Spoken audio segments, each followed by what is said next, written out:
Hello friends, तो कैसे हो आप सब। तो आज के इस लेक्चर में हम पढ़ने वाले हैं CNS स्टिमुलेंट और नोट्रोपिक। ठीक है। सो CNS स्टिमुलेंट या स्मार्ट ड्रग जो होती है हमारी, जो हमारे ब्रेन को स्मार्ट बनाती हैं। ठीक है, हमें स्मार्ट बनाती हैं, मेमोरी को अच्छा करती हैं। तो ऐसी ड्रग के बारे में। ठीक है। तो CNS स्टिमुलेंट क्या होता है? CNS stimulant central acting nervous system stimulantation होती हैं, जो हमारे CNS को स्टिमुलेट करती हैं। ठीक है।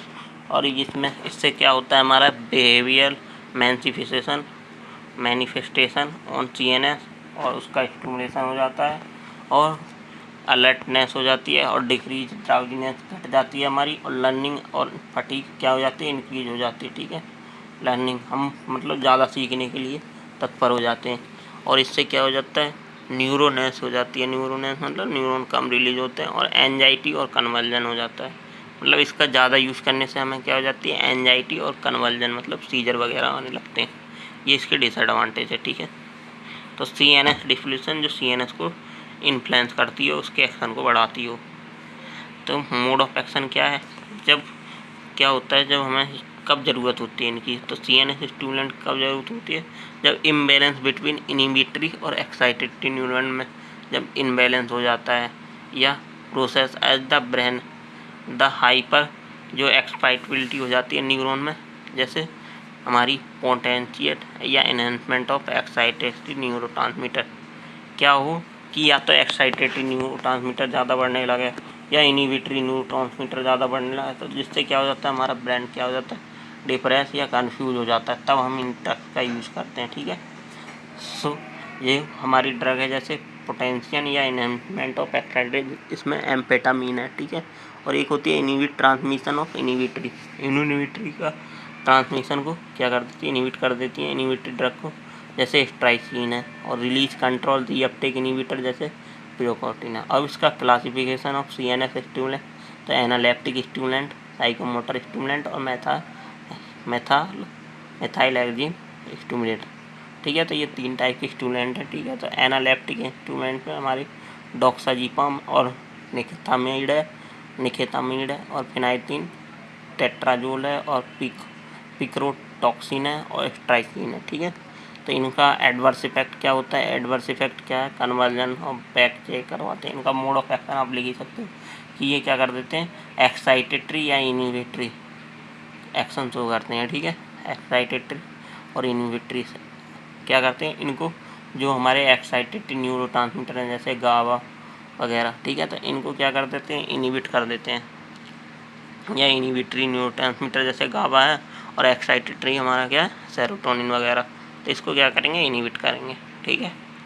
और साइकोमोटर स्टिमुलेंट दूसरी ड्रग होती है हमारी, ड्रग ऑन प्राइमरी इम्पोर्टेंस। ठीक है। जैसे हमारी ट्रीटमेंट, और क्या होता है, जब हम एस्ट्राइसाइकिन या ये हमारा CNS स्टिमुलेंट ज़्यादा लेने लगते हैं, तो उससे क्या हो जाता है, पॉइजनिंग हो जाती है। तो उसमें डाइजीपाम और क्लोनाजीपाम ट्रीटमेंट के लिए दी जाती है।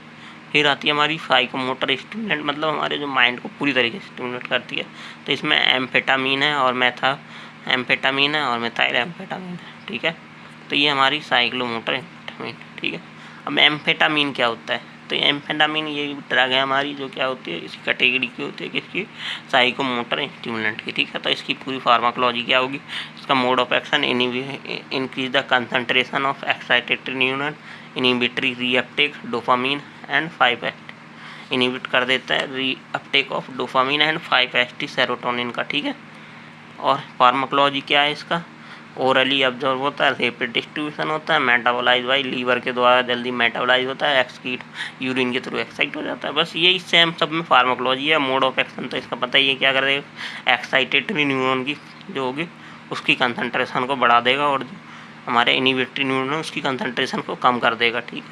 और फार्माकोलॉजी एक्शन क्या है, increase CNS action, alertness, mood excitants, और रेस्पायरेसी सेंटर इनकी हो जाएगा, और इन रिवर्स सडेशन आ जाएगी। ठीक है। और थेरेपेटिक यूज क्या है, हाइपरटेंकेनिया या में नार्कोलेप्सी में, ओबेसिटी, इन सब में इसका यूज करते हैं। ठीक है। तो ये ओबेसिटी को कम करती हैं, ऐसी ड्रग होती है। ठीक है। इनका ADR या साइड इफ़ेक्ट क्या है, जैसे तो ये यूफोरिया कोज करती हैं, ट्रीमर्स कोज करती हैं, इंसोमनिया कोज करती हैं, कोमा, हेडक, ये सब कोज करती हैं। ठीक है। और वेट लॉस भी होता है इनकी वजह से ड्रग से। ठीक है। तो ये हमारा क्या थे सेकंड टाइप वाले। अब थर्ड टाइप हमारे ये साइकोमोटर स्टिमुलेंट। अब थर्ड टाइप हमारा मिथाइल एक्सेल मिथाइल जेंटिनाइन। तो इसमें हमारी कैफीन है और थियोफिनाइलिन है और थियोफ्रोमाइन है। तो ये 3 ड्रग है। कैफीन क्या होती है? कॉफ़ी में पाया जाता है कितना हमारा 100 to 150 150 mg, ठीक है। और टी में कैफीन कितना पाया जाता है? 30 से 40 mg, ठीक है। और कोका में 15 से 18 mg। तो इससे क्या हो जाता है? CNS स्टिमुलेट हो जाता है कॉफ़ी पीने से या चाय पीने से या कोका खाने से, ठीक है। तो और इसके बाद थियोफिनाइलिन है, जैसे टी एंड कोका, इन सब में पाया जाता है हमारा थियोब्रोमाइड कोका में, ठीक है। तो ये 3 टाइप रखते हैं इसकी। तो ये क्लासिफिकेशन, उनके side effect, mode of action वगैरह थे, ठीक है। अब नेक्स्ट है हमारा कौन सी, इसमें नोट्रोफिक एजेंट या स्मार्ट ड्रग जिन्हें हम कहते हैं। तो ये क्या कर देती हैं? हमारे ब्रेन की लर्निंग पावर को बढ़ा देती हैं। इन्हेंसमेंट इन मेमोरी रिटेंशन, मतलब मेमोरी की बढ़ना, ठीक है। So nootropic drug is new class of psycho therapeutic agent which facilitate the learning and enhance memory retention. जैसे इसमें नोज का मतलब होता है माइंड, ट्रोपिन का मतलब चेंज, मतलब एक्शन को चेंज करना माइंड के, ठीक है। तो इनहेंस क्या हो जाता है इससे?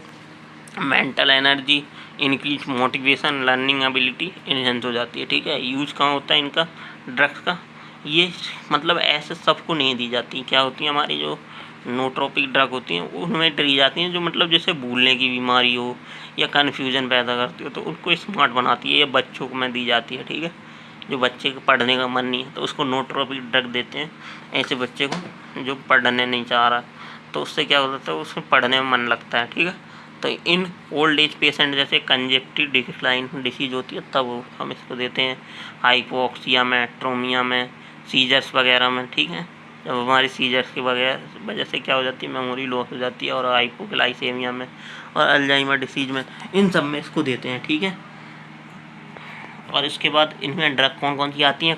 कोलिनर्जिक एक्टिवेटर, ग्लूटामेट एंटागोनिस्ट और नोट्रोपिक।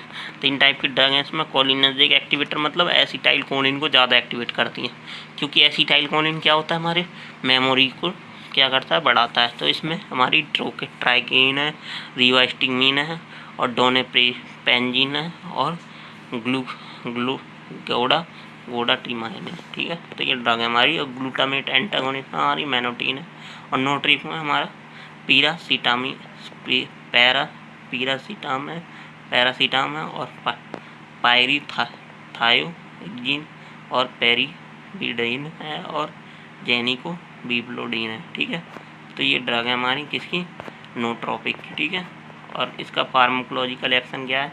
जैसे हमारा पैरासीटाम में, तो ये हमारा क्या करता है? इनहेंस कर देता है एसिटाइल कोलिन के लेवल को, ठीक है। अब इसमें जो हार्ट पे क्या अफेक्ट करता है? ये हार्ट के एक्शन को क्या बढ़ा देता है? हार्ट बीट को, और हमारा हार्ट ज़्यादा पंप होने लगता है। देन CNS क्या हो जाता है? उसकी एक्टिविटी बढ़ जाती है और CNS की जो एड्रेनलिन लेवल था वो बढ़ जाता है, घट जाता है। मतलब जो हमारे न्यूरोट्रांसमीटर ने एड्रेनलिन वाले नोरएपिनेफ्रिन, एपिनेफ्रिन, उनका लेवल को घटा देता है, ठीक है, CNS में। और ब्लड वीजल्स में वेजोडाइलेशन करवा देता है। तो ये थे हमारे नोट्रोपिक और स्टिमुलेट, CNS स्टिमुलेंट, ठीक है। अब नेक्स्ट हम पढ़ते हैं थर्ड वाले अपने ओपोइड एनाल्जेसिक। तो ये थर्ड लेक्चर ये फोर्थ लेक्चर हमारा ओपोइड एनाल्जेसिक एंड एंटागोनिस्ट, ये हम पढ़ चुके हैं इससे पहले मेडिसिनल केमिस्ट्री में अच्छी तरीके से। और इसके बाद drug addiction, drug abuse, tolerance and dependence, ये हम फर्स्ट यूनिट में देख चुके हैं इसी फार्माकोलॉजी में, ठीक है। Thank you. तो इससे हमारा क्या होता है? सिलेबस ये ख़त्म हो जाता है, ठीक है।